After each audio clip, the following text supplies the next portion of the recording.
This script is grounded in serious historical research. Key sources include the Treaty of Guadalupe Hidalgo, A Legacy of Conflict by Richard Griswold del Castillo, one of the most widely cited works on the subject. The Dead March, or History of the Mexican-American War by Peter Guardino, published by Harvard University Press, and Manifest Destiny in the Mexican-American War by Robert W. Johansen. We also consulted primary documents from the Archivo General de la Nación in Mexico and the U.S. National Archives, as well as scholarly articles from the Journal of American History and Mexican Studies, en Estudios Mexicanos. Every chapter was cross-verified to ensure maximum historical accuracy. This is a story told with cinematic voice, but written with truth.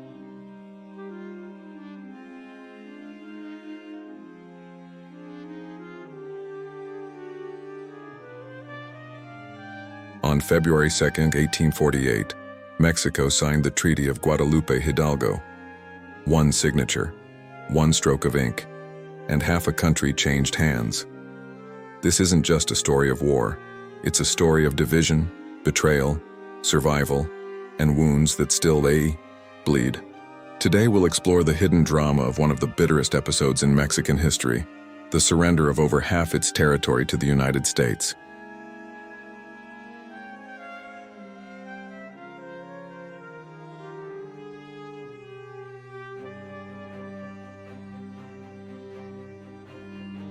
In the 1840s, the United States was a young, ambitious nation driven by a powerful idea, manifest destiny. This ideology, pushed by journalists, politicians, and businessmen, claimed that Americans had a divine mission to spread their civilization and values from the Atlantic to the Pacific. That belief became the moral justification for territorial expansion, including the Louisiana Purchase, the annexation of Texas, and eventually, the invasion of Mexico. Meanwhile, Mexico was a fragile republic, born out of civil wars, foreign invasions, internal betrayals, and an economy barely holding on.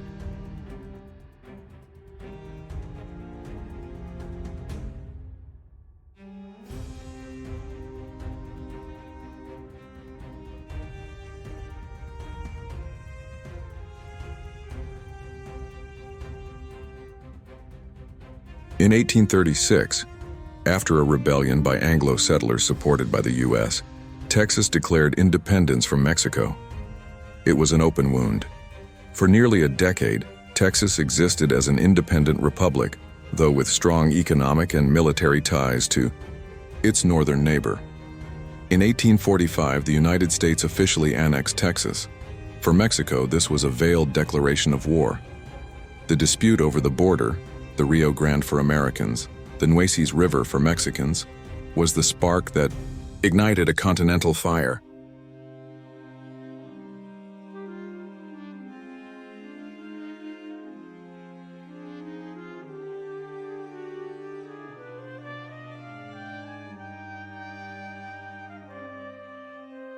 The war between Mexico and the U.S. formally broke out in 1846. The American Army, more modern, larger, and better funded, advanced relentlessly. They seized northern Tamaulipas, New Mexico, California, and Nuevo León. Their strategy was clear: conquer from the edges and move toward the heart. The U.S. Navy blockaded major Mexican ports, suffocating commerce. In March 1847, they landed in Veracruz. The city was bombarded mercilessly. From there, they marched to Mexico City, facing heroic but insufficient resistance. In September 1847, the Americans captured the capital. The Mexican government, overwhelmed and divided, fled to Querétaro. Mexico was exhausted, its army decimated, its population drained, its sovereignty on the verge of collapse.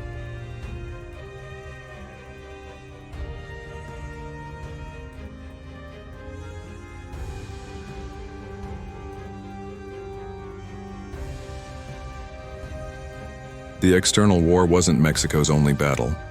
The country was torn by internal conflicts of ideology, ego, and betrayal.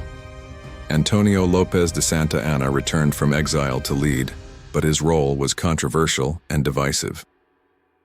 In September 1847, He abandoned the capital without warning and resigned the presidency. Power was taken up by Manuel de la Peña y Peña, and later Pedro María Anaya in Querétaro. The country was barely standing. Within Congress, opinions split. Some advocated guerrilla warfare. Others, exhausted, pleaded for peace. It was in this context that the Treaty of Guadalupe Hidalgo was negotiated.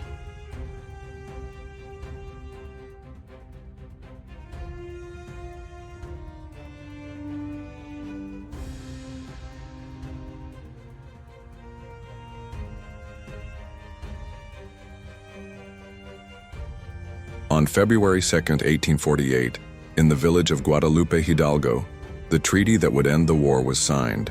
It was ratified by both Congresses, Mexico's in Querétaro, the U.S.'s in Washington. Mexico officially ceded over half its territory. California, Nevada, Utah, most of Arizona, New Mexico, Texas, and parts of Colorado, Kansas, Oklahoma, and Wyoming. In exchange, it received $15 million, $3 million up front and the rest in annual installments. The United States also promised to respect the rights of Mexicans who remained on the northern side of the new border, a promise that, in many cases, was never fulfilled.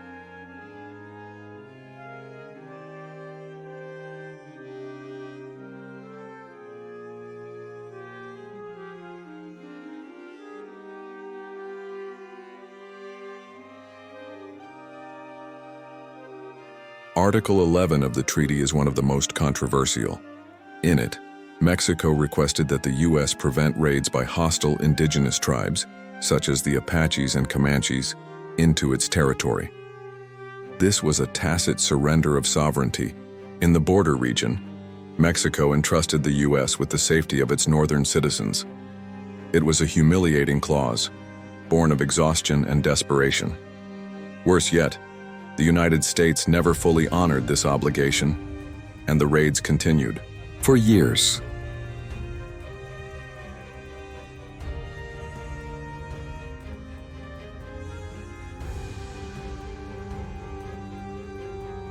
The treaty signing didn't heal wounds. It deepened them. In the national consciousness, it was an act of betrayal. In practice, it was the surrender of a country fractured from within. The Mexican Congress, not the president, bore the historic responsibility. It was a weakened Congress, pressured from abroad and fractured internally. Yet, it managed to hold the republic together. But the people didn't forget. For many, the treaty was capitulation, a living scar.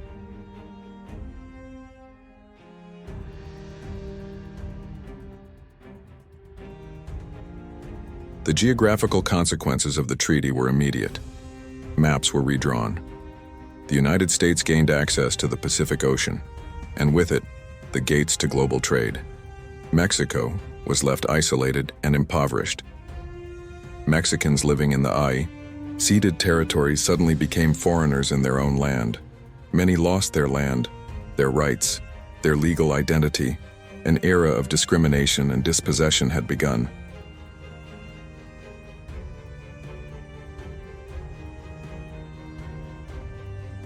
Could the war have been avoided? Some historians believe so, that more skillful diplomacy, a firmer stance, or a more united republic might have checked American expansion.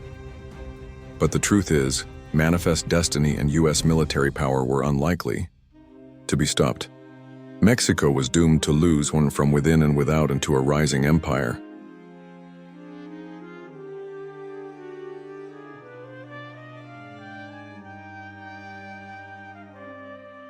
Today, 175 years later, the Treaty of Guadalupe Hidalgo remains ever present. In politics, in culture, at the border. Every migrant, every divided family, every wall, every crossing, echoes that February 2nd. And yet, Mexico survived. It persists. It reinvents itself. The story didn't end with the treaty. It just changed shape.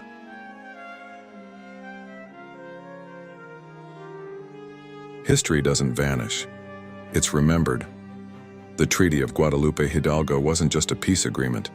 It was the reflection of a broken nation, a prepared adversary, and a border that, though drawn on paper, still pulses through.